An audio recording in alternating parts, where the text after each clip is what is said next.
ये कहेंगे कहाँ चले, कौन सी राह पर चले तुम मुझे छोड़ के। मूड स्विंग को या इमोशन को अच्छा रखने के लिए क्या कर सकते हैं? इमोशंस को ब्लेम नहीं करना चाहिए, सारे इमोशंस ब्यूटीफुल होते हैं। अगर आप कभी सैड भी हैं लेकिन हमने तो यही सुना है कि हमेशा पॉजिटिव सोचो। तो आपका शरीर और आपका मन दोनों अटेंशन की क्रेविंग करेंगे कि माँ प्रकृति आपको अपनी ओर आकर्षित कर रही है और आप अपनी कल्पनाओं में उस प्रकृति माँ की तरफ खींचे चले जा रहे हैं। उन्होंने मुझे सिर्फ एक लाइन बोली जिसने मेरी जीवन बदल दिया, मन अपना कूड़ा भी नहीं छोड़ना चाहता। तो उससे अगर आप उसका कबाड़ भी लोगे ना तो वो उस पे भी ये कहेगा नहीं ये तो सबसे इम्पोर्टेंट चीज है, इसे कैसे छोड़ दूं। एनएलपी में हम पढ़ते हैं ना कि mind doesn't want to lose anything. OCD से कैसे बाहर आ सकते हैं? तो किसी को पत्थर सा लगता है अपने सीने पे उस टाइम पर। And I love my self, I respect my self, I value my self, I am important and this emotion is temporary. I am important, मैं हूँ शाश्वत जो हमेशा रहेगा। जब तुम दूसरों को बदलने की गारंटी लोगे ना तो खुद परेशान हो जाओगे। ग्रैटिट्यूड की एनर्जी में अगर कोई भी इंसान रहना सीख ले, वो ब्लिसफुल स्टेट है ग्रैटिट्यूड में रहना। ईश्वर को भोग लगा रहा है। गुरुजी ने कहा कि अगर उन्होंने तुम्हें जान से मार दिया कि मैं बोलूँगा कितने भले लोग हैं, इस जीवन के चक्र से मुझे मुक्ति दे दी। जो आप जिस एनर्जी में रहते हो, यूनिवर्स को ऐसा लगता है कि आपको वही चाहिए, तो यूनिवर्स आपको वही देना शुरू कर देता है और आपके पास और मौके आते हैं कि आप खुश होते हो। आप खुश रहकर तो देखो।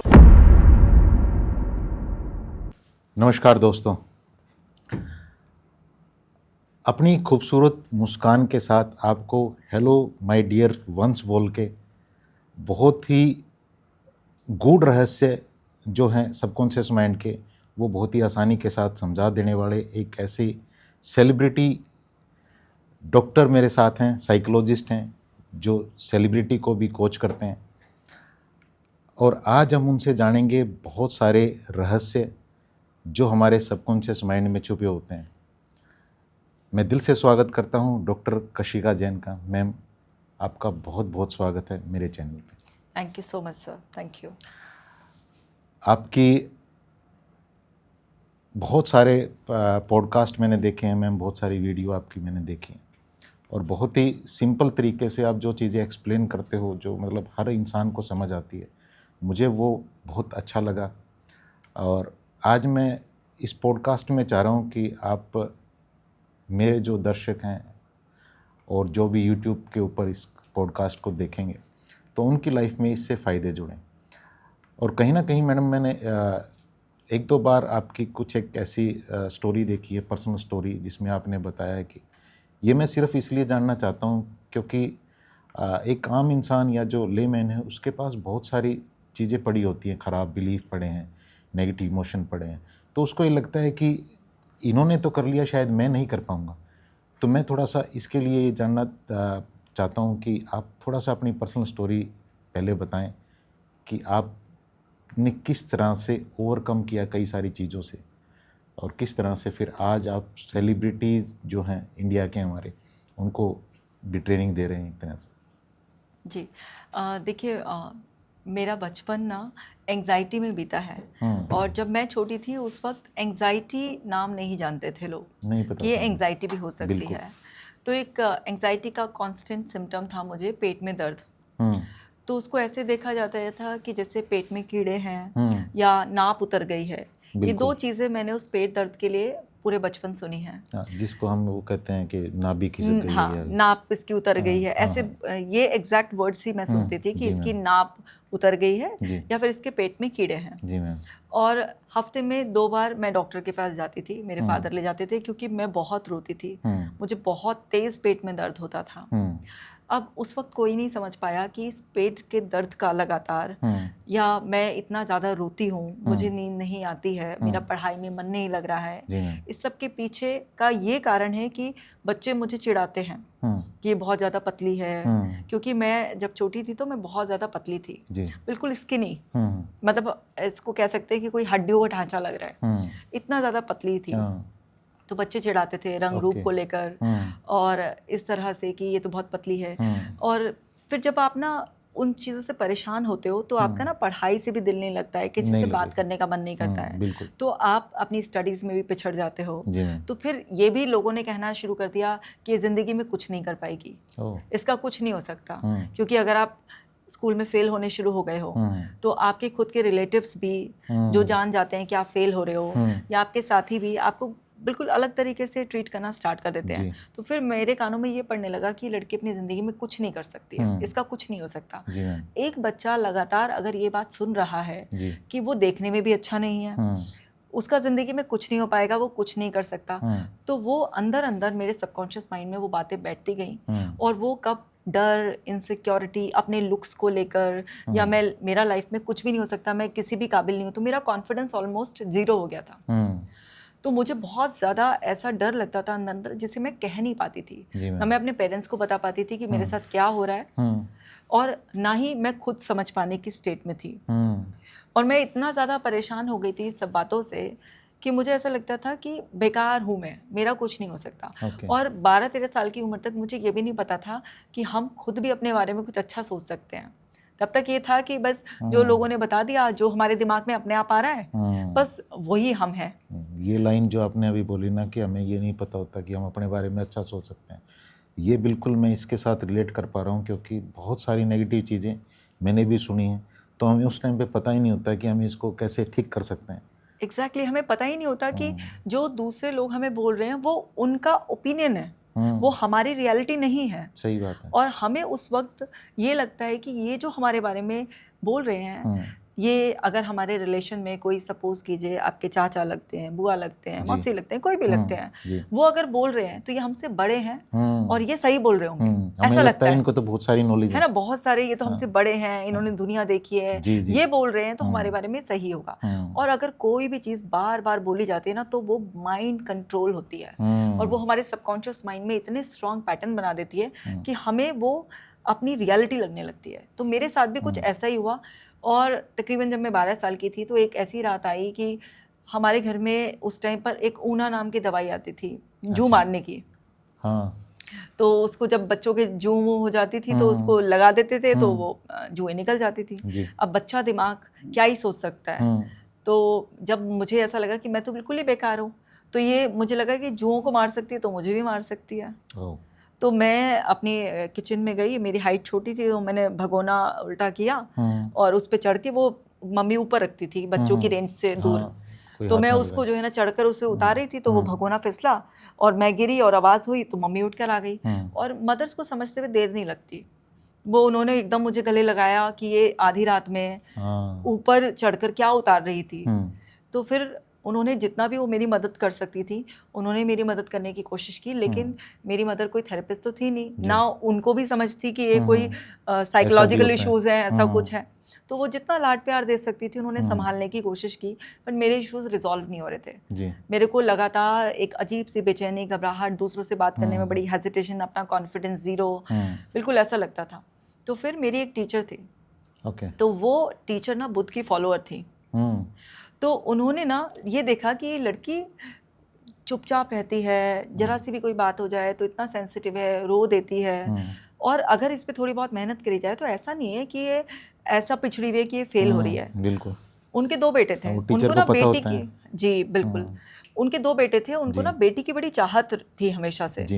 तो वो मेरे पास एक दिन आई और मुझसे बोलने लगी कि बेटा क्या बात है, मैं देखती हूँ तुम आजकल किसी से बात नहीं करती हो, बिल्कुल गुमसुम रहती हो, और बड़े प्यार से जिससे आपको सहलाते हुए कोई पूछता है ना तो आप एकदम इमोशनल हो जाते हो। तो वही मेरे साथ हुआ, मैं एकदम रो पड़ी, वो एक सहारा मिलता है। बिल्कुल, मैं रो पड़ी।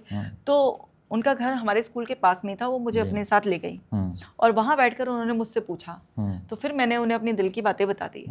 फिर उन्होंने मुझे सिर्फ एक लाइन बोली जिसने मेरी जीवन बदल दिया, कि जो दूसरे हमारे बारे में बोलते हैं वो झूठ होता है, हम जो अपने बारे में बोलते हैं, जो हम अपने बारे में सोचते हैं, वो ही सच होता है।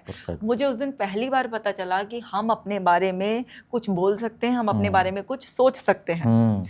और क्योंकि वो बुद्ध की फॉलोअर थी तो वो बहुत स्ट्रॉन्ग बिलीवर थी कि हम जैसा सोचते हैं हम वैसे बन जाते हैं। तो उन्होंने मुझे ये बोला कि तुम कॉपी में ये लिखा करो, मैं सुंदर दिखती हूँ, मैं पढ़ाई में अच्छी हूँ, मैं किसी भी एक्टिविटी में पार्टिसिपेट कर सकती हूँ, मैं अच्छे से पढ़ाई करूँगी तो मैं भी फर्स्ट आ सकती हूँ, मैं डांस सीख सकती हूँ। मतलब जो भी उस टाइम बच्चों को सिखाया जाता है वो सारी चीज़ें उन्होंने मुझे कॉपी पे लिखवानी शुरू करी। तो वहाँ से मेरी वो राइटिंग थेरेपी जो स्टार्ट हुई, जो कि आज हम साइकोलॉजी में सबसे ज़्यादा इम्पॉर्टेंट पार्ट ऑफ थेरेपी मानते हैं कि अगर आप कोई भी चीज़ लिखते हो, क्योंकि यहाँ पर हमारे ब्रेन पॉइंट्स होते हैं, अच्छा। तो जब आप लिखते हैं तो वो डायरेक्टली आपके सबकॉन्शियस माइंड में बड़े स्ट्रॉन्ग पैटर्न बनते हैं। ओह। तो उनको भी नहीं पता था कि वो मेरी ऐसे थेरेपी कर रही हैं। उन्होंने बस ये बोला कि ये लिखेगी तो शायद इसके दिमाग में ज़्यादा बैठेगा, तो उन्होंने मुझे बोला। और मैं भी छोटी थी, टीचर कह रही है मुझसे, और कोई मुझे इतने प्यार से एक्सेप्ट कर रहा है, सब तो मुझे कुछ गलत ही बोल रहे हैं, और कोई है जो मुझे अनकंडीशनली एक्सेप्ट कर रहा है। तो मैंने भी लिखना शुरू कर दिया, कॉपियाँ भर डाली, और वो कॉपियाँ भर डाली, और वो भरते भरते जब आप कोई भी चीज़ बार बार रिपीट करते हो, मेरा सरप्राइजिंगली कॉन्फिडेंस बढ़ने लग गया। मैं जो टीचर से कह नहीं सकती थी कि मुझे भी पार्टिसिपेट करना है, मुझे भी डांस में ले लो, मुझे भी इसमें ले लो, हाथ भी नहीं उठाती थी, वो मैंने हाथ उठाना शुरू कर दिया, पार्टिसिपेट करना शुरू कर दिया। और धीरे धीरे मुझे ना लोगों ने नोटिस करना शुरू कर दिया मेरे स्कूल में ही, उन्हें मेरे अंदर चेंज नजर आने लगा। जरा जरा सी बात पे जो मैं रोज आती थी या नानी कह पाती थी, वो सब पलटने लग गया मेरे अंदर, कुछ कहानी उल्टी होने लगी। बिल्कुल। तो वो धीरे धीरे मैं पढ़ाई में भी बहुत बेटर होती चली गई, और मैं ना जो बिल्कुल अंडर कॉन्फिडेंट लड़की थी, वो 12th क्लास में अपने स्कूल की हेड गर्ल बन गई। परफेक्ट, बहुत बढ़िया। और हमारे टाइम पर हेड गर्ल का सिलेक्शन जो होना था, वो पूरे हमारे स्कूल में 800 बच्चे थे, 800 बच्चों के सामने, प्रिंसिपल टीचर्स के सामने स्पीच देनी थी आपको। बहुत इंपॉर्टेंट होता था। हाँ, स्पीच देनी थी आपको, उस स्पीच के बेसिस पर आपका सिलेक्शन होना था। जो 2 लाइन किसी के सामने नहीं बोल सकती थी, वो अब इतना बोलने लग गई थी कि उसने जो प्रेयर मीट होती है मॉर्निंग, उसमें स्पीच दी, और उस स्पीच के बेसिस पर उसका सिलेक्शन हुआ कि वो चीफ प्रीफेक्ट बन गई। पूरे स्कूल को उसको जो है ना डिसिप्लिन मेंटेन करना था, और मेरे अंडर में इतने प्रीफेक्ट, मॉनिटर्स वगैरह सब थे।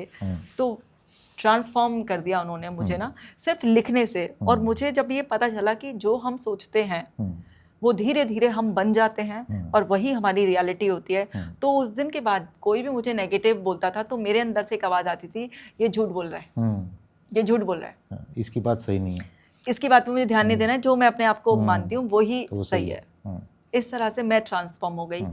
और जब आप साइकोलॉजी पढ़ते हो तो आपको पता चलता है कि अरे यही तो ट्रू साइंस है कि जैसा आप सोचते हो, वैसा आप फील करते हो, वैसा ही आप करने लग जाते हो, आपका बिहेवियर चेंज हो जाता है। तो आपकी थॉट्स, आपके इमोशंस और आपके बिहेवियर में एक बहुत ही स्ट्रॉन्ग कनेक्शन है। तो वो सारी जितनी भी साइकोथेरेपीज हम सीखते हैं, जो तो भी हम पढ़ते हैं, तो हमें पता चलता है कि कैसे कॉन्शियस सबकॉन्शियस रोल प्ले करते हैं, कैसे दूसरों के सजेशन हमें इम्पैक्ट करते हैं, कैसे हम अपना रियलिस्टिक थिंकिंग बनाकर पुराने पैटर्न्स को तोड़ सकते हैं।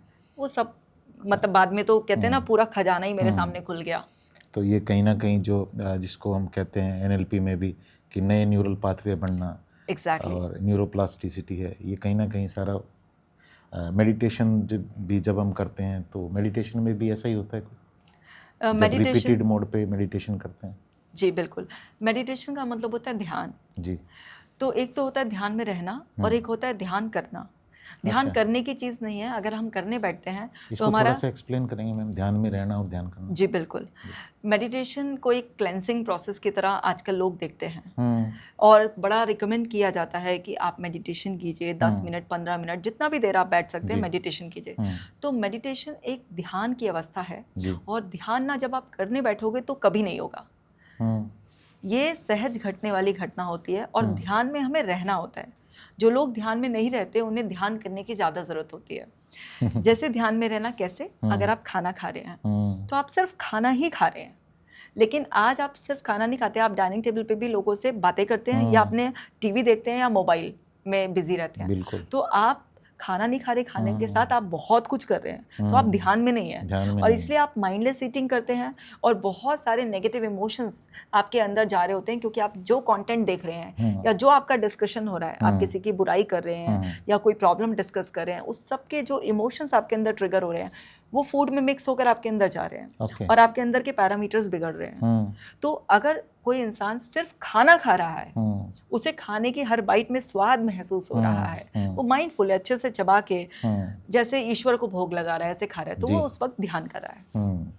अगर कोई इंसान अपना काम कर रहा है और बस वो पूरा का पूरा सेंसेस को वहीं पर फोकस किया हुआ है और पूरा खुश होके काम कर रहा है, वो ध्यान कर रहा है। लेकिन आज लोग इस अवेयरनेस के स्टेट में रह नहीं पाते हैं, तो ध्यान वो सहज कर नहीं पाते हैं। तो हम कहते हैं आप ध्यान करिए, लेकिन जब आप ध्यान करने बैठेंगे तो आपका शरीर और आपका मन दोनों अटेंशन की क्रेविंग करेंगे। आपके मन में उस वक्त ज्यादा थॉट्स आएंगे, आपकी बॉडी में ना कहीं खुजली लग जाएगी, कहीं पर भी कुछ भी ट्विचिंग कुछ भी होगी तो बैठा नहीं जाएगा। कभी आपका कोई बॉडी का पार्ट दर्द करके अटेंशन ग्रैब करना चाहेगा। क्योंकि ये कहेंगे कहाँ चले, कौन सी राह पर चले तुम मुझे छोड़ के। तो ये चाहते ही नहीं कि आप इनका साथ छोड़ें। लेकिन अगर आपको वास्तव में ध्यान की अवस्था में उतरना है तो आपको मन और शरीर को जो भी उसमें चल रहा है उसे देखना पड़ेगा। आपको समझना है कि जब आप मेडिटेशन करने बैठते हैं तो आपका दिल भी अपना काम करता है, आपकी किडनीज भी काम करती हैं, आपकी पैनक्रियाज सब काम करती हैं। आपको दिमाग से क्यों इतनी दिक्कत है? बिल्कुल। तो उसका काम क्या है? विचारों को बनाना और विचारों को घुमाना। तो आने दीजिए। जब आप बॉडी को स्टिल कर कर बैठना सीख जाएंगे और कुछ दिनों तक 10-15 दिन के बाद ध्यान अपने आप घटित होना स्टार्ट हो जाएगा, क्योंकि आप विचारों के साक्षी बन जाएंगे। परफेक्ट। मैं इसको कनेक्ट कर पा रहा हूँ मैम, क्योंकि हमने NLP में हम पढ़ते हैं ना कि mind doesn't want to lose anything. Yes, उसको आप गेन करा सकते हो। यस। तो ध्यान को गेन कराना है और जो भी काम कर रहे हैं उसको बस इंजॉयमेंट के साथ, जैसा आपने कहा बहुत परफेक्ट एग्जांपल के साथ, कि खाना खा रहे हो तो बस खाना ही खाओ उस टाइम पे, उसको एंजॉय करते हुए। ये बहुत बढ़िया आपने मैम बताया। कोई एक छोटी सी मेडिटेशन आप, मैंने देखा है कि आप मेडिटेशन बहुत अच्छी कराते हैं और बिल्कुल ट्रांस में ले जाते हैं, तो एक मेडिटेशन कराएं मैम। हाँ बिल्कुल, एक क्विक मेडिटेशन मैं आपको करा देती हूँ। ये जो मेडिटेशन मैं अब कराने वाली हूँ ये मेटाफर बेस्ड मेडिटेशन है, क्योंकि बहुत तरीके की मेडिटेशन होती है। क्योंकि अभी ये पॉडकास्ट सबके लिए जर्नल है तो कुछ स्पेसिफिक हम इसमें कमांड्स नहीं यूज़ कर सकते। जर्नल जैसे किसी को कॉन्फिडेंस या हैप्पीनेस या हीलिंग के लिए मैं करा देती हूँ। सो मेडिटेशन के लिए सबसे पहले आराम से कंफर्टेबल होकर बैठ जाए। आप भी कर सकते हैं सर अभी। बिल्कुल। तो आराम से बिल्कुल कंफर्टेबल होकर बैठ जाए। जेंटली अपनी आइज़ को क्लोज करें। एक लंबा और गहरा सांस शरीर के अंदर भरें और इस सांस को महसूस करें। बॉडी के एक एक सेल, एक एक टिश्यू में इसे महसूस करें और अब बहुत ही सहज धीरे धीरे इस सांस को बाहर जाने दें। और जैसे जैसे ये सांस आपके शरीर से बाहर जा रही है वैसे वैसे आपका शरीर हल्का हो रहा है, मन शांत हो रहा है। और जैसे जैसे आपका मन शांत हो रहा है, शरीर हल्का हो रहा है, वैसे वैसे आप गहरे अवचेतन की अवस्था में प्रवेश कर रहे हैं।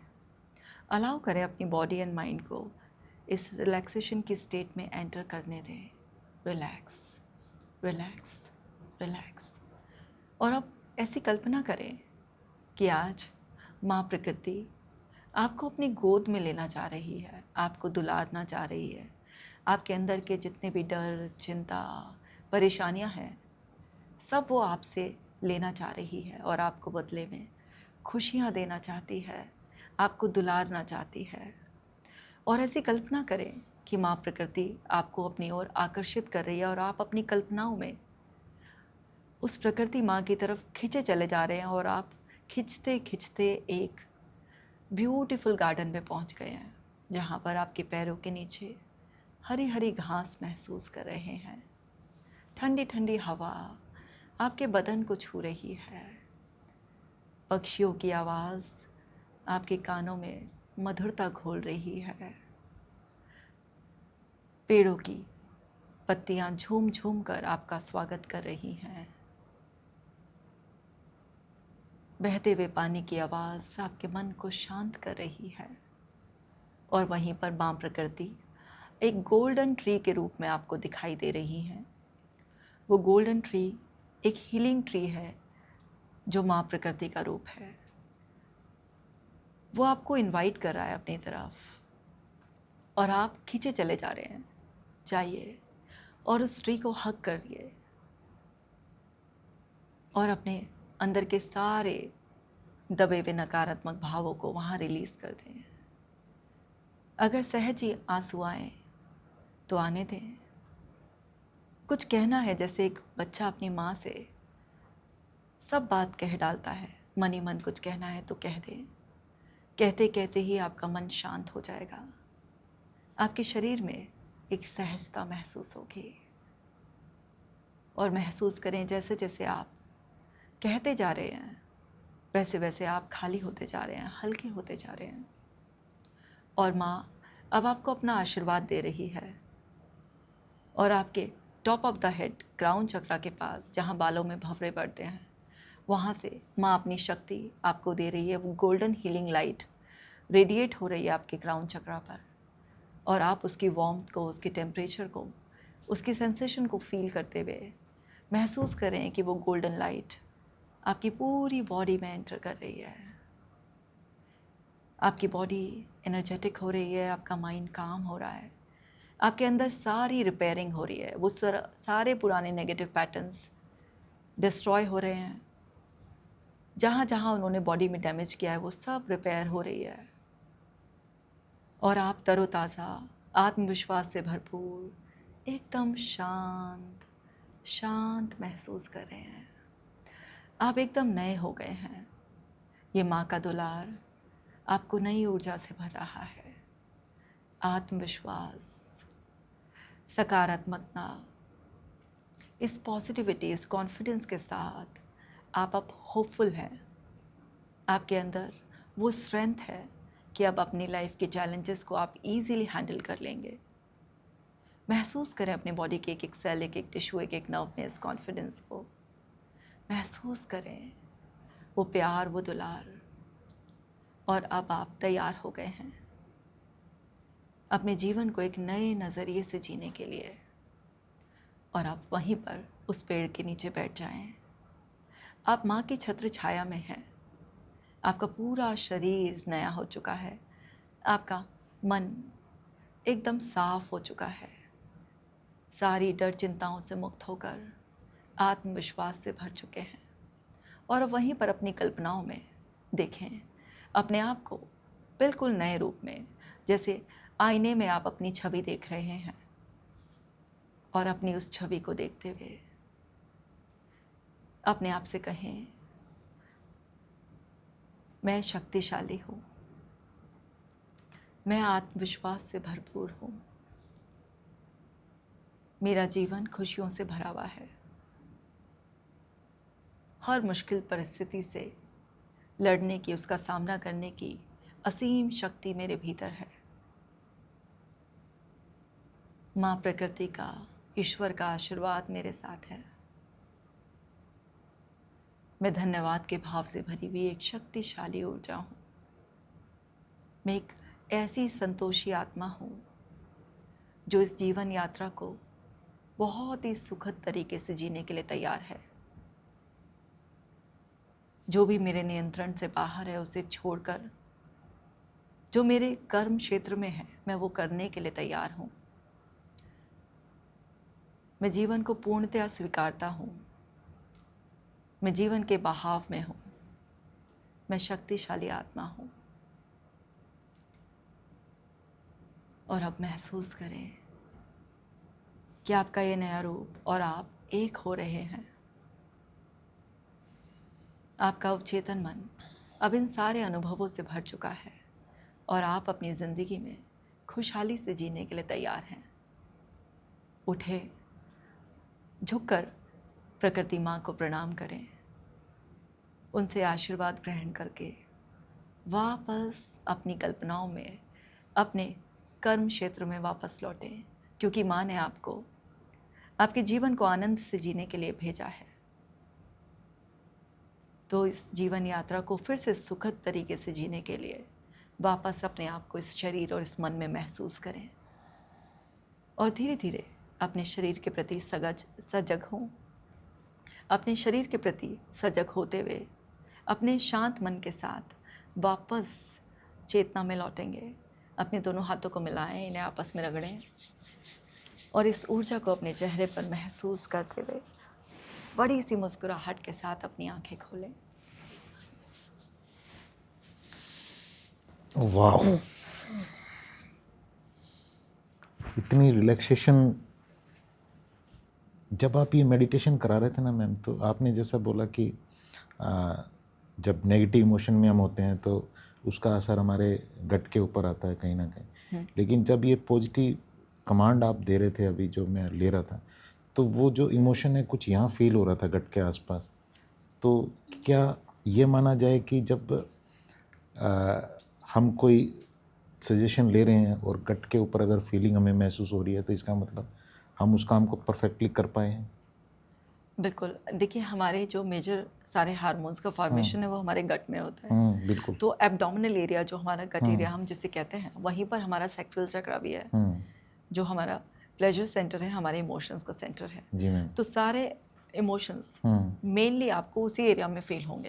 अगर आपको डर महसूस होगा तो भी यहाँ महसूस होगा, आपको खुशी होगी तो कहते हैं ना पेट पे मेरी गुदगुदी सी हो रही है, तो वो सारे के सारे इमोशंस आपको इसी एरिया में महसूस होंगे। मैं लगातार पॉजिटिव कमांड्स दे रही थी क्योंकि मैंने बहुत शॉर्ट मेडिटेशन कराया है इसको, है ना, लेकिन पावरफुल था मैम बहुत। जी, ये पावरफुल था। तो उसको आप कमांड्स जो आप रिसीव कर रहे हैं, अगर आप नेगेटिव रिसीव करेंगे तो आपके अंदर नेगेटिव इमोशंस ट्रिगर होंगे। पॉजिटिव कमांड्स रिसीव कर रहे थे आप, तो इसलिए आपको अच्छा महसूस हो रहा था। और जब मैं पूरा एक डिटेल में 15-20 मिनट्स का पूरा मेडिटेशन कराती हूँ तो लोग इतना डीपली उससे रिलैक्स हो जाते हैं, एक डीप ट्रांस में एंटर कर जाते हैं। और क्योंकि उस स्टेट में भी न्यूरॉन्स में फायरिंग एंड वायरिंग होती है और नए न्यूरो कनेक्शंस डेवलप हो जाते हैं, और वो न्यूरोप्लास्टिसिटी अभी जो आपने टर्म यूज़ किया था, बिकॉज हमारे पास इतने अनयूज्ड न्यूरॉन्स हैं, हम कभी भी नए पैटर्न्स डेवलप कर सकते हैं। तो अभी ये शॉर्ट मेडिटेशन में ये सारा का सारा एज मेमोरी आपके अंदर पैटर्न बन गया है। अगर आप इसे रिपीट करेंगे तो ये पैटर्न स्ट्रांग होगा, परमानेंट हो जाएगा, बिल्कुल स्ट्रांग होगा। नहीं तो अभी ना केमिकल न्यूरोप्लास्टिसिटी हुई है कि कुछ कमांड्स रिसीव करी आपने, उनके अंदर रिएक्शंस हुए तो एक पैटर्न बना। लेकिन अगर आप इस प्रोसेस को या सिमिलर प्रोसेस को रिपीट नहीं करेंगे तो वो स्ट्रेंथ नहीं हो पाएंगे। इसका मतलब जो स्ट्रक्चर नहीं बनेगा। हाँ, इमोशन फ्लो हो रहे थे उसको ब्रेक कर दिया, उस पैटर्न को ब्रेक कर दिया, वहाँ पे नेगेटिव इमोशन अगर आ गए तो फिर वो टूट जाएगी, लय टूट जाएगी। कोई भी बात जो हमें स्ट्रॉन्ग करनी है अपने अंदर पैटर्न, उसका रिपीटेशन बहुत ज़रूरी है, क्योंकि जितना उसका रिपीटेशन होता है उतना स्ट्रेंथ आती चली जाती है उस पर्टिकुलर पैटर्न में। अच्छा। हमें अपनी बॉडी से सीखना चाहिए। हमारी बॉडी ना डेली अपने आप को क्लीन करती है। सुबह उठते ही आपको फ्रेश होने जाना होता है। जी मैम। आप बैठे बैठे गंदे हो सकते हैं, लेकिन अगर आपको साफ और फ्रेश फील करना है तो आपको उठकर एफर्ट्स डालने पड़ेंगे, शावर लेना पड़ेगा आपको।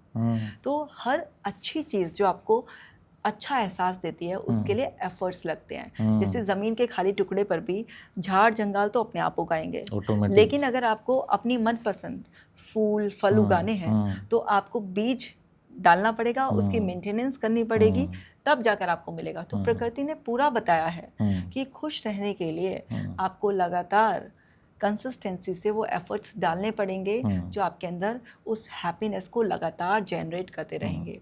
अगर आप वो नहीं समझे प्रकृति का मैसेज तो आप नेगेटिविटी से भर जाएंगे, क्योंकि प्रकृति का नियम ही हमारे दिमाग पर लागू होता है। हमारा माइंड नेगेटिव बायस है, तो नेगेटिविटी को बाय डिफॉल्ट ये अटेंड करता है, और पॉजिटिविटी के लिए आपको इसे ट्रेन करने की जरूरत होती है। तो अनट्रेन्ड माइंड ही सफरिंग क्रिएट करता है। वहीं सारा बवाल जो रहता है वहीं है सर। एग्जैक्टली। तो इसके लिए एक तो आपने बताया कि प्रेजेंट मोमेंट को एंजॉय करें, जो भी काम कर रहे हैं उसको अवेयरनेस के साथ करना शुरू करें, है ना। और दूसरा यहाँ पे मेडिटेशन कर सकते हैं। एक चीज़ बहुत कॉमन है मैम, आज इमोशन लोग अपने संभाल नहीं पाते हैं, मूड स्विंग बहुत जल्दी जल्दी होता है। ये आप ये नहीं कह सकते कि भाई यंगस्टर में ही हो रहा है, ये जो अब 35-40 ईयर के लोग हैं उनके पास भी ये प्रॉब्लम है। तो मैम इस मूड स्विंग को या इमोशन को अच्छा रखने के लिए क्या कर सकते हैं, कोई टूल टेक्निक?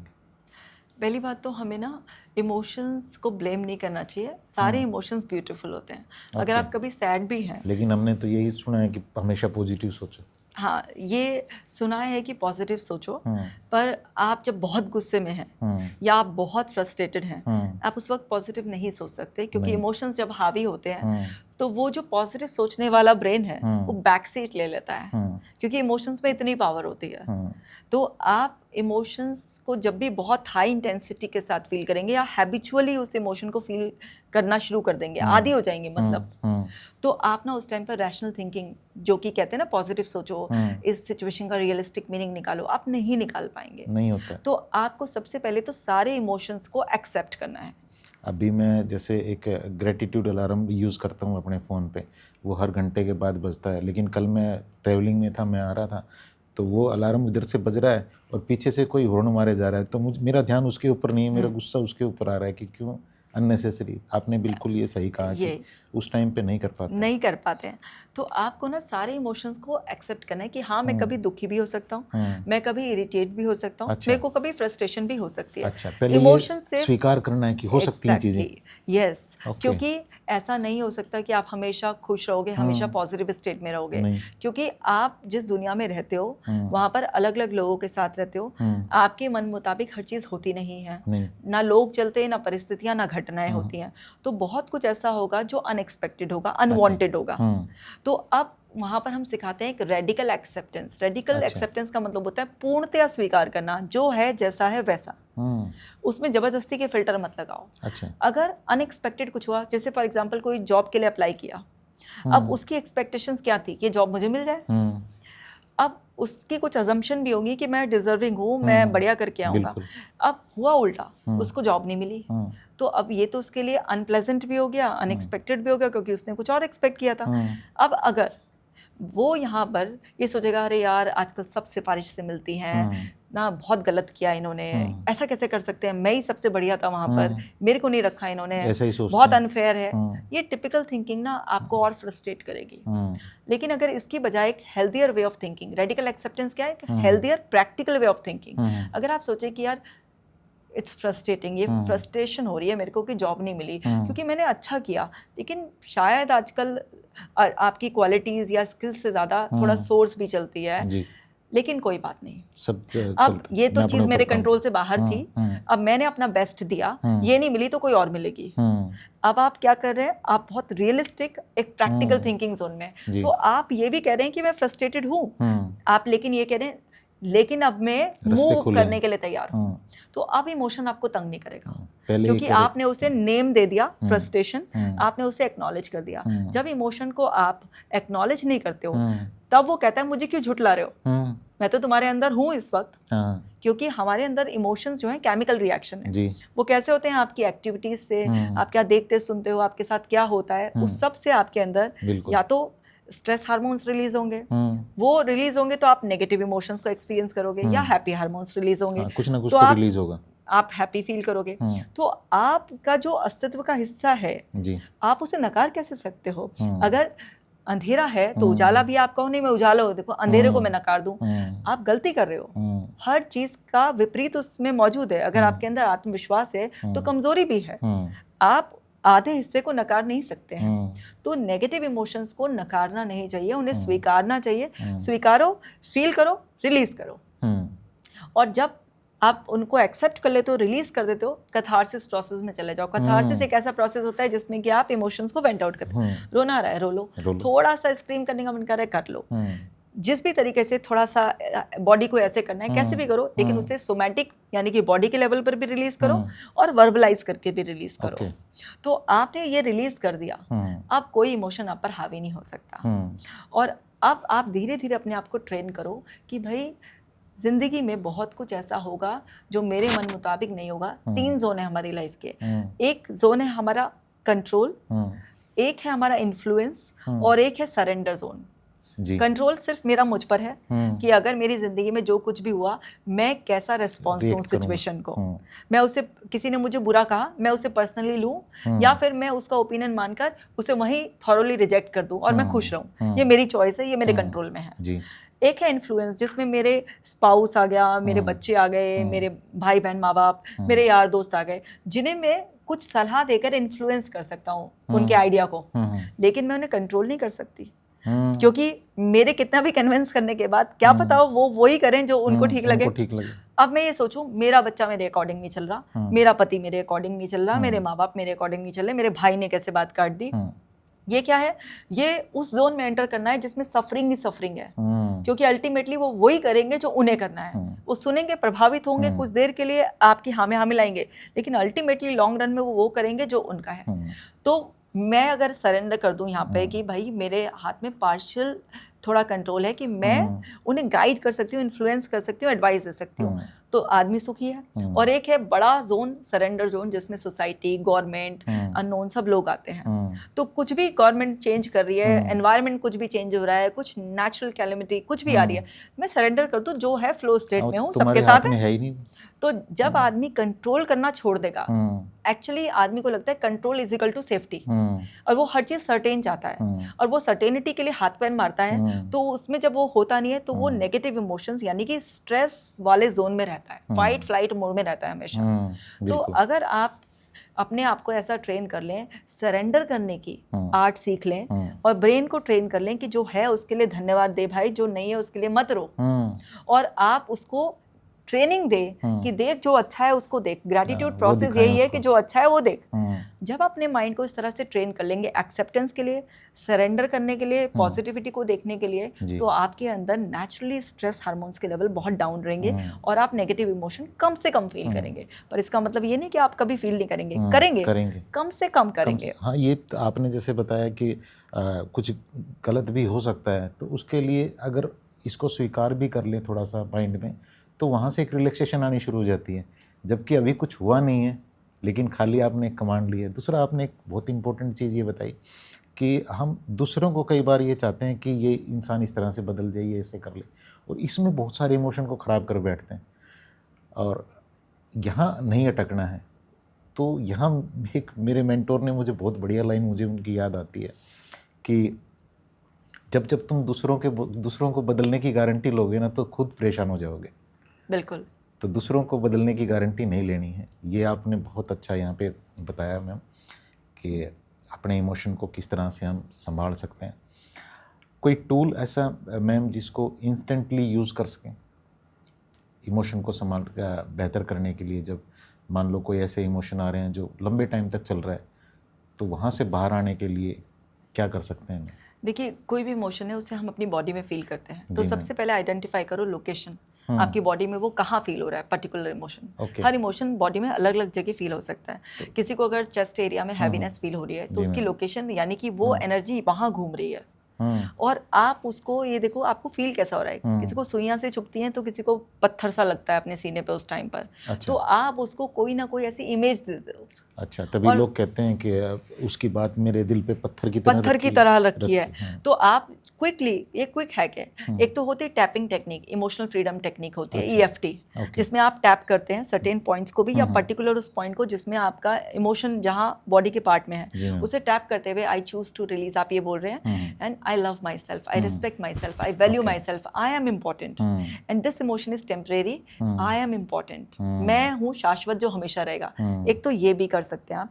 एक ऐसा भी कर सकते हैं कि जैसे आपने मेटाफर दे दिया कि ये पत्थर रख दिया उसने, तो आप वॉलंटली चूज करें कि इस पत्थर को मैंने पुश कर दिया। अच्छा। और जैसे वो पत्थर लुढ़क के आपकी नजरों के सामने जा रहा है, हाय रिलीफ मिल गया, हल्कापन आ गया।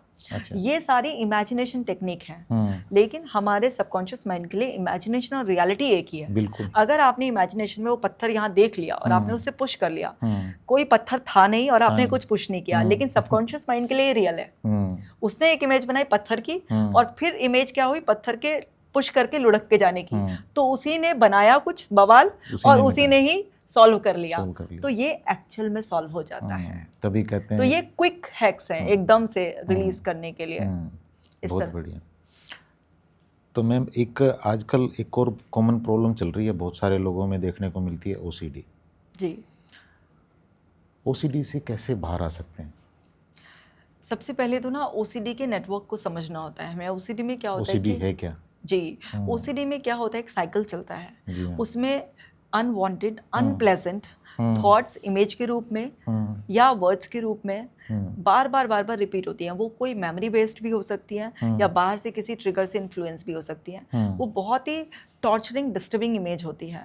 जैसे किसी के दिमाग में ऐसे वो आ रही है कि वो कोई इंसान है भगवान की मूर्ति को तोड़ रहा है। अब भगवान के साथ हमारा एसोसिएशन क्या है कि भगवान के लिए हम बहुत रिस्पेक्ट, डिवोशन, ये सब चीज़ें हैं। अब ये बड़ा ही अनप्लेजेंट है उसके लिए, बड़ा ही फियरफुल है उसके लिए।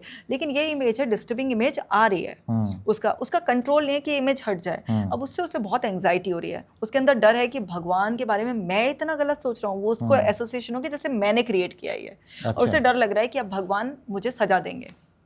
और फिर वो भगवान मुझे सजा देंगे, इस डर की वजह से उसका एक कंपल्शन, एक रिचुअल बन गया है, माफ़ी मांगो भगवान से कि भगवान मुझे माफ़ कर देना, और या इस इमेज को हटाओ और ऐसी एक इमेज लाओ जिसमें भगवान की कोई रिस्पेक्ट हो। ये तो एक एग्जाम्पल है। OCD हजारियों तरीके की है। किसी को हाथ धोने की है, तो किसी को दरवाजे कुंडी चेक करने की, किसी को कोई सिमेट्री में रखने की है, तो किसी के मन में अपने घर वालों के लिए सेक्सुअल थॉट आते हैं, कोई घंटों नहाता है। अलग अलग तरीके की है। लेकिन एक चीज़ कॉमन है साइकिल कि कुछ चीज़ है जो बार बार अनवांटेडली रिपीट हो रही है, उससे आपको बहुत एंग्जाइटी हो रही है, बड़ा आपको डर लग रहा है, और आप उस एंजाइटी, उस फियर के जोन से बाहर आने के लिए कुछ कंपल्शन कर रहे हो, रीअश्योरेंस दे रहे हो खुद को, या किसी और से रीअश्योरेंस ले रहे हो आप, या एस्केप कर रहे हो, आप वहाँ जा ही नहीं रहे हो, बच रहे हो उस चीज़ से। ये सब ओसीडी के नेटवर्क को बढ़ा देता है। हम सबके अंदर फियर है, लेकिन कुछ लोग ना इनटॉलरेंट होते हैं अनसर्टेनिटी के लिए। कुछ लोगों की रिस्क टेकिंग कैपेसिटी कम होती है और वो बहुत छोटी छोटी बातों पर ओवरथिंक करते हैं, डर जाते हैं, और जैसे वो इस तरह से रिएक्ट करना स्टार्ट करते हैं, सेफ्टी बिहेवियर्स अपनाना शुरू करते हैं, तो वो ओसीडी के सर्किट में फंस जाते हैं। तो अगर किसी को भी ओसीडी के नेटवर्क से बाहर आना है तो समझना है कि एंजाइटी या फियर के कोई भी इमोशन को रिलीज करने के लिए आपको ये जो कंपल्शन आप करते हैं ये इल्यूजन ऑफ सेफ्टी है। क्योंकि अगर कोई सेफ्टी बिहेवियर होता तो एक बार किया और खत्म हो जाना चाहिए था, बार बार क्यों जरूरत पड़ रही है? तो आपको ये समझना है कि वही आपकी प्रॉब्लम ज्यादा बढ़ा रहा है, रिपीटेशन से नेटवर्क स्ट्रांग हो रहा है। तो आपको एंजाइटी को रिलीज करने के लिए नेचुरल वेज ब्रेथ वर्क करना बहुत ज्यादा जरूरी है। आपको सोमेटिक रिलीज के लिए मूवमेंट बहुत ज्यादा जरूरी है, फिजिकल एक्टिविटी। यस, आपको समझना है कि ये इरेशनल फियर है। जैसे किसी के दिमाग में अगर ये थॉट आ रहा है कि अगर मैंने 2 घंटे तक पूजा नहीं की तो मेरे हस्बैंड की डेथ हो जाएगी, तो आपको ये समझना है एक मैजिकल कनेक्शन है, इसमें कॉज एंड इफेक्ट की कोई रिलेशनशिप ही नहीं है, और ये इरेशनल फियर है जो कि आपको रियल जैसा लग रहा है। और क्योंकि आप अपने हस्बैंड से प्यार करते हो, वैल्यू करते हो, आप उन्हें खोना नहीं चाहते, और डेथ एक ऐसा अल्टीमेट वो हो जाएगा कि उसके बाद कुछ एक्शन रिवर्स नहीं हो सकता, तो आप उस रिस्क को लेना नहीं चाह रहे हो। इस फियर के जोन में आप ये नहीं समझ पा रहे हो कि आपके प्रेयर करने और आपके हस्बैंड के सर्वाइवल के बीच में कोई कनेक्शन ही नहीं है। तो पहले तो जो एंजाइटी फियर हो रही है उसको पहले आप नेचुरल वे में रिलैक्स करो ताकि आप थोड़ा सा काम डाउन हो जाओ, और फिर जब आप शांत हो उस वक्त आप समझो कि क्या इसमें कोई कनेक्शन है या बेसलेस बात है ये। क्योंकि हमारे पास एक रैशनल ब्रेन है, एक इरेशनल, तो वो जो इरेशनल ब्रेन है वो इस तरीके के यूजलेस कनेक्शन बना रहा है। तो उस डिस्टॉर्टेड थिंकिंग पैटर्न को पकड़ो और फिर सजग होना शुरू करो कि नेक्स्ट टाइम वो थॉट आए, वो आपका माइंड मिसगाइड करे, तो मैं हमेशा बताती हूँ आप अपनी फिंगर पे IAM लिख कर रखो। आई मतलब आइडेंटिफाई कि ये OCD है, दिस इज नॉट मी। ए मतलब अलाउ करो वो जो एंजाइटी अर्ज आ रही है उसे आने दो, and M means mindfully connect to the environment and move on to the next task. जैसे माइंडफुली कैसे कनेक्ट हो सकते हैं, आप क्विकली 5 चीजें ना नोटिस करो आपके एनवायरनमेंट में क्या है। अच्छा, आप 4 चीजों को जल्दी से टच कर दो। अच्छा, आप कोई भी 3 साउंड को सुनने की कोशिश करो। कोई भी 2 फ्रेगनेंस हो आप ले लो, आप स्मेल करो। और कोई एक चीज हो आप उसे टेस्ट करो। अगर आपको फ्रेगनेंस करने के लिए कुछ नहीं है, टेस्ट करने के लिए नहीं है, इन्वॉल्व करो उस टाइम, तो मत करो उस टाइम। आपको जो भी अवेलेबल है, जितनी सेंसेस को मैक्सिमम एंगेज कर सकते हो उसी को करो। ये ग्राउंडिंग टेक्निक है, क्योंकि आपका OCD या फियर आपको इमेजिनेशन की ट्रिप पर ले गया, यानी कि रियलिटी से उसने टेम्परेरी आपको डिस्कनेक्ट कर दिया। तो उस ट्रिप से वापस ग्राउंड होने के लिए आप क्विकली अपनी सेंसेस को एंगेज करो और फिर आप वहाँ से हटके दूसरा काम करने लग जाओ। ये शुरू में बड़ा डिस्टर्बिंग और थोड़ा सा फोर्सफुल प्रोसेस होगा, बट इससे OCD के पैटर्न्स ब्रेक होना स्टार्ट हो जाते हैं।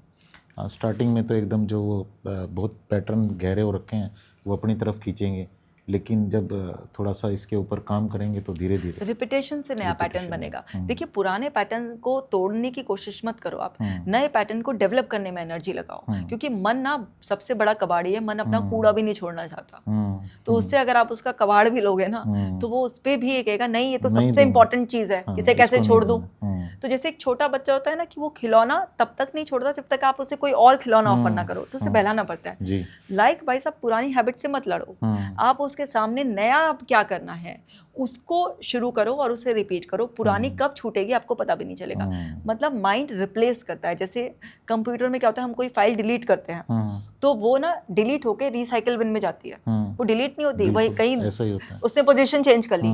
लेकिन अगर आप किसी फाइल में उसके अंदर की डिटेल चेंज कर देते हैं या उसे रिप्लेस कर देते हैं तो वो रिसाइकिल बिन में नहीं जाती। तो रिप्लेस करो, उसे डिलीट करने के चक्कर में मत पड़ो। डिलीट करना इल्यूजन है, रिप्लेस करो उसे। रिप्लेस करो, तो आप रिप्लेस करोगे तो आपके लिए प्रोसीजर इजी हो जाएगा। बच्चे को नया खिलौना दो, नया खिलौना देना पड़ेगा, उसे बहलाना पड़ेगा, ये ज्यादा अच्छा है। उसे बताना पड़ेगा कि इसके बाद क्या जिंदगी हो जाएगी। तो हम कहते हैं OCD फ्री सफरर से पूछते हैं कि अगर आप OCD से फ्री हो गए तो आपकी लाइफ का क्या प्लान है, क्या कर रहे होंगे। तो मैक्सिमम लोगों को ये नहीं पता होता कि उनकी लाइफ का क्या प्लान है और ओसीडी से फ्री होकर वो टाइम एनर्जी कहाँ लगाएंगे। तो हम उनकी वैल्यू हिरार्की सेट कराते हैं जी। कि अपनी लाइफ में जब तक कुछ चीज़ आपके लिए वैल्यूएबल नहीं होगी तो आपका माइंड वो छोड़ने के लिए तैयार है, लेकिन वो बोल रहा है कि कहाँ लगूं, क्योंकि मैं खाली नहीं रह सकता, मुझे काम तो बताओ। तो आप वो डिसाइड करो। अगर आपके माइंड को ये पता होगा कि मेरा ये फ्यूचर है, मुझे यहाँ पर एंगेजमेंट मिलेगा, तो वो बहुत जल्दी छोड़ देगा। अगर उसे ये नहीं पता होगा कि ये छूटेगा मुझसे और मुझे क्या मिलेगा, वो कभी भी नहीं छोड़ेगा। या तो उसको कोई ना कोई गेन दिखना चाहिए, कोई ना कोई बेनिफिट दिखने चाहिए, बिल्कुल, तो छोड़ देगा। उसे कुछ दूसरा चाहिए, क्योंकि माइंड की फितरत में ही नहीं है खाली रहना, उसे तो एंगेजमेंट चाहिए। बहुत शानदार रहा मैम ये चीज़ें आपने जो शेयर की। अभी एक चीज़ आपने बीच में शेयर की थी, ग्रेटिट्यूड वर्ड को आपने यूज़ किया था, और ग्रेटिट्यूड को मैं बहुत लाइक करता हूँ। थोड़ा सा ग्रेटिट्यूड के बारे में बताना चाहेंगे, किस तरह से कर सकते हैं? जी, ग्रेटिट्यूड की एनर्जी में अगर कोई भी इंसान रहना सीख ले तो उसको लाइफ में कभी भी कोई भी चीज़ में कंप्लेन दिखाई नहीं देगी। लेकिन ग्रैटिट्यूड को ना लोग आजकल एक रिचुअल की तरह फॉलो करते हैं कि सुबह उठे आपने बस 2 मिनट ग्रैटिट्यूड किया, या रात को सोने से पहले आपने ग्रैटिट्यूड जर्नल लिखा, या ग्रैटिट्यूड ओरली आपने पे किया, और दिन भर वो नेगेटिव सेल्फ टॉक में इन्वॉल्व रहते हैं या दूसरे लोगों को बहुत नेगेटिव सजेशंस देते हैं, जज करते हैं, जज करें वो, या कुछ नेगेटिव सजेशन दें, गुस्सा करें, कोई भी। तो आपका वो 2-2 मिनट का जो ग्रैटिट्यूड का एक रिचुअल है वो यूजलेस है। ग्रैटिट्यूड का मतलब है कि आप हर वक्त एक ग्रैटिट्यूड की एनर्जी में हैं। आप छोटी छोटी बातों के लिए भी आप धन्यवाद महसूस कर रहे हैं। कोई अगर आपके लिए आपके फेवर में कुछ कर रहा है तो भी आप ग्रैटिट्यूड में हैं, और अगर उस वक्त वो आपके अगेंस्ट भी है तो भी आप ग्रैटिट्यूड में हैं। तो ग्रैटिट्यूड के लिए ना मैं हमेशा एक छोटी सी स्टोरी सुनाती हूँ। एक बार एक महात्मा जी अपने शिष्यों को ट्रेन कर रहे थे जी। तो वो शिष्यों को जब तैयार कर लेते थे तो वो अलग अलग गांव वगैरह में भेज देते थे कि जाओ भाई अब तुम जाकर प्रचार प्रसार करो और लोगों का जीवन उद्धार करो। तो एक गाँव था जहाँ पर लोग बहुत वायलेंट थे, जहाँ पर कोई भी शिष्य जाना नहीं चाहता था। तो गुरुजी का एक शिष्य बोलता है कि मुझे आप वहाँ भेजो। तो गुरुजी भी डरते हैं कि वहाँ पे कोई जाता नहीं है, वो वहाँ के लोग बहुत खतरनाक है, बहुत वायलेंट है, कहीं ऐसा ना हो शिष्य को नुकसान पहुँचा दे। तो वो कहते हैं कि नहीं नहीं वहाँ मत जाओ, वहाँ आज तक कोई गया नहीं है इतने सालों में, तुम भी छोड़ो कहीं और। वो कहते हैं नहीं मुझे वहीं जाना है। तो गुरुजी सोचते हैं क्यों ना इसकी परीक्षा ले ली जाए कि क्या जो मैंने इसे सिखाया है कि हर हाल को स्वीकार करो और धन्यवाद में रहो, तो क्या ये पक गया है या अभी भी ये कच्चा है, बस इसका जोश बोल रहा है ये।